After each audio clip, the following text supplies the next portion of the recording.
ఆమె రాముడిని ప్రేమించమని అడిగింది. కాని రాముడు సీతను చూపించాడు. అది చూసి శూర్పణఖ కోపంతో రాక్షసిగా మారింది. ఆమె సీతపై దాడి చేయబోయింది. అప్పుడే లక్ష్మణుడు ఆమె ముక్కును కోశాడు. పారిపోయింది. శూర్పణఖ తన అవమానాన్ని రావణుడికి చెప్పింది. దాని విన్న రావణుడు కోపంతో మండిపోయాడు. సీత సౌందర్యం విని ఆమెపై దృష్టి పెట్టాడు. చివరకు సీతను అపహరిస్తానని ప్రమాణం చేశాడు. మారీచుడిని పిలిచి ఒక కుట్ర పన్నాడు. మారీచుడు బంగారు జింకగా మారి సీతను అపహరణ చేయాలని ప్లాన్ చేశాడు. రామా, నాకా బంగారు జింక కావాలి. సీత కోరికతో శ్రీరాముడు ఆ బంగారు జింకను పట్టుకోవడానికి అడవిలోకి వెళ్ళాడు. అది సాధారణ జింక కాదు. మారీచుడు అనే రాక్షసుడు మాయరూపంలో ఉన్నాడు. లక్ష్మణ!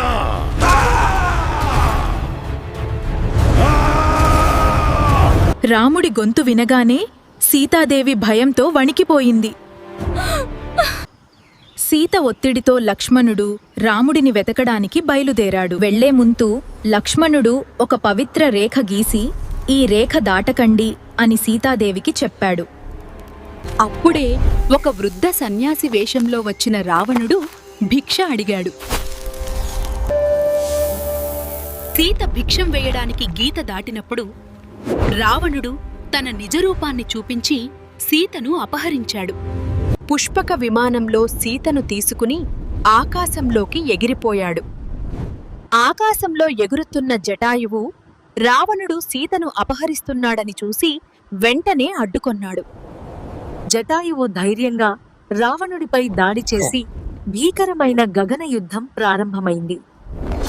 కాని క్రూరమైన రావణుడు జటాయువుని రెక్కలు నరికేశాడు. తర్వాత అక్కడికి వచ్చిన శ్రీరాముడికి జటాయువు రావణుడు సీతను లంకకు తీసుకెళ్లాడని చెప్పి ప్రాణాలు విడిచాడు. రాముడు అతనికి ఘనమైన అంత్యక్రియలు చేశాడు. రాముడు సీత కోసం వెతుకుతున్నప్పుడు హనుమంతుడిని కలిశాడు. రాముడు సుగ్రీవుడిని కలుసుకున్నాడు. రాముడు వాలిని ఓడిస్తాని, సుగ్రీవుడు సీతను వెతకడంలో సహాయం చేస్తాని మాట ఇచ్చారు. రాముడు సుగ్రీవుడికి ధైర్యం చెప్పాడు. భయపడకు, నేను నీతోనే ఉన్నాను.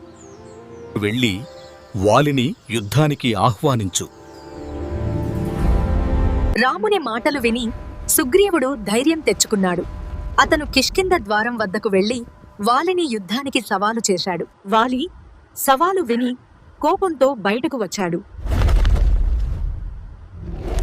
వాళ్లు ఒకేలా ఉండటం వల్ల రాముడికి ఎవరు వాలి, ఎవరు సుగ్రీవుడు అన్నది అర్థం కాలేదు.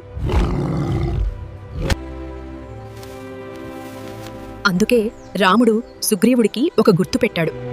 ఒక్క క్షణంలో దివ్య బాణం గాలిని చీల్చుకుంటూ వెళ్ళింది. ఆ బాణం వాలి గుండెల్లో తగిలింది. యుద్ధం ఒక్కసారిగా ఆగిపోయింది. వాలి నేలకూలిపోయాడు. నా ముందు యుద్ధం చేయకుండా ఎందుకు ఇలా చేశావు? రాముడు సమాధానమిచ్చాడు. అధర్మం చేసిన వారిని ఎక్కడైనా శిక్షించడం నా ధర్మం. తన తప్పును గ్రహించిన వాలి సుగ్రీవుడికి రాజ్యం అప్పగించి శాంతిగా ప్రాణాలు విడిచాడు. సముద్రం చేరుకున్న వానరసేన దానిని ఎలా దాటాలో తెలియక ఆందోళన చెందింది. నీ శక్తిని మర్చిపోయావు.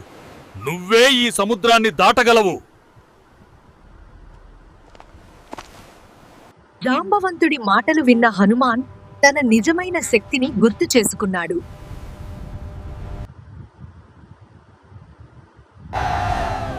హనుమాన్ సముద్రాన్ని దాటడానికి ఎగిరాడు. హనుమంతుడు ఆకాశంలో లంక వైపు ఎగురుతూ చివరకు లంకా నగరం అతని ముందు కనిపించింది. అప్పుడే లంక రక్షకురాలైన లంకిని అతన్ని ఎవరవు అని గర్జించింది. హనుమాన్ ఒక్క పిడికిలితో లంకిని నేలకూల్చాడు. లంక ప్రవేశ మార్గం సుగమమైంది. హనుమంతుడు సీతను వెతకడానికి లంకలోకి ప్రవేశించాడు. ఆమె ఎక్కడ ఉందో తెలుసుకోవడానికి అన్వేషణ ప్రారంభమైంది. సీతమ్మను చూసి ఆమె పడుతున్న బాధకు హృదయం ద్రవించిపోయింది. తర్వాత వినయంగా ముందుకు వచ్చి, అమ్మా, నేను శ్రీరాముడి దూతను అని చెప్పి రాముడి ఉంగరాన్ని సీతకు అందించాడు. ఆ ఉంగరాన్ని చూసిన సీతాదేవి ఆనందంతో కన్నీళ్లు పెట్టుకుంది. రాముడు నన్ను రక్షించడానికి వస్తాడు అనే నమ్మకం వచ్చింది. హనుమాన్ వినయంగా ఇలా అన్నాడు, అమ్మా, నాకు చాలా ఆకలిగా ఉంది, ఏదైనా తినమంటారా? సీత చిరునవ్వుతో, ఈ తోటలోని పండ్లు తినుబిడ్డా అని అనుమతిచ్చింది. అంతే హనుమాన్ ఆనందంగా చెట్టు మీదికి ఎగిరి ఒకటి కాదు అనేక పండ్లు తినడం ప్రారంభించాడు.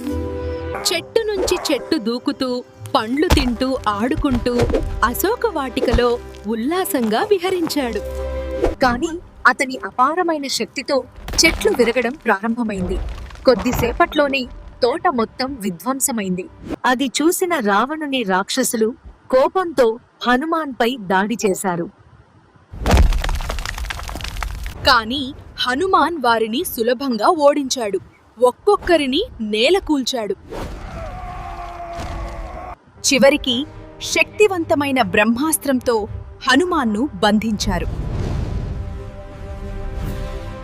కాని హనుమాన్ తన శక్తి తెలిసినా బ్రహ్మాస్త్రానికి గౌరవంగా లొంగిపోయాడు. అలా అతన్ని రావణుడి సభలోకి తీసుకువస్తారు.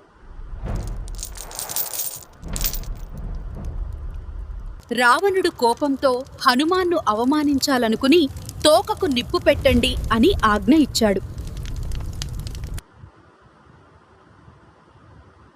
తన అగ్నితోకతో ఒక్క భవనం నుంచి ఇంకో భవనానికి దూకి లంక నగరం మొత్తాన్ని అగ్నికి ఆహుతి చేశాడు. తర్వాత హనుమాన్ సముద్రం దగ్గరకు వెళ్లి తన తోకకు ఉన్న అగ్నిని ఆర్పాడు.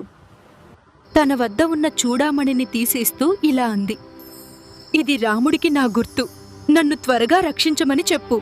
రాముడి వద్దకు తిరిగి వెళ్ళాడు. ప్రభూ, సీతామాత మీకు ఈ గుర్తు పంపింది.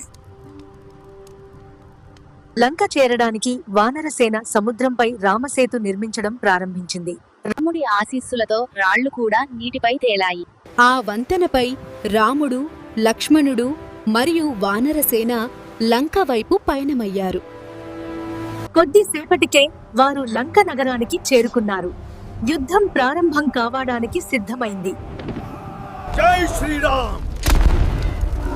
రావణుడి శక్తివంతమైన కుమారుడు ఇంద్రజిత్ యుద్ధరంగంలోకి అడుగుపెట్టాడు. తన మాయాశక్తులతో యుద్ధాన్ని మరింత భీకరంగా మార్చాడు. ఇంద్రజిత్ శక్తివంతమైన బాణం లక్ష్మణుడిని తాకింది. అతను మూర్ఛపడి నేలపై పడిపోయాడు. సంజీవని ఔషధం కోసం హనుమాన్ మొత్తం పర్వతాన్నే తీసుకుని వచ్చాడు. సంజీవని ప్రభావంతో లక్ష్మణుడు మళ్లీ ప్రాణం పొందాడు. ఇద్దరి మధ్య భీకర యుద్ధం మొదలైంది. చివరగా లక్ష్మణుడు తన దివ్యాస్త్రాన్ని ప్రయోగించాడు. ఆ బాణం తగిలి ఇంద్రజిత్ కూలిపోయాడు. అలా రావణుడి శక్తివంతమైన కుమారుడు సంహరించబడ్డాడు. తర్వాత మహాకాయుడైన కుంభకర్ణుడు యుద్ధరంగంలోకి వచ్చి వానరసేనను భయపెట్టాడు. శ్రీరాముడు తన దివ్య బాణాలతో కుంభకర్ణుడిని సంహరించాడు. చివరి సమయం వచ్చింది. రావణుడు యుద్ధానికి సిద్ధమయ్యారు. దివ్య శక్తి మరియు అహంకారం మధ్య భీకరమైన యుద్ధం ప్రారంభమైంది. రాముడు తలలను నరుకుతున్నా అవి మళ్లీ మళ్లీ పెరుగుతున్నాయి.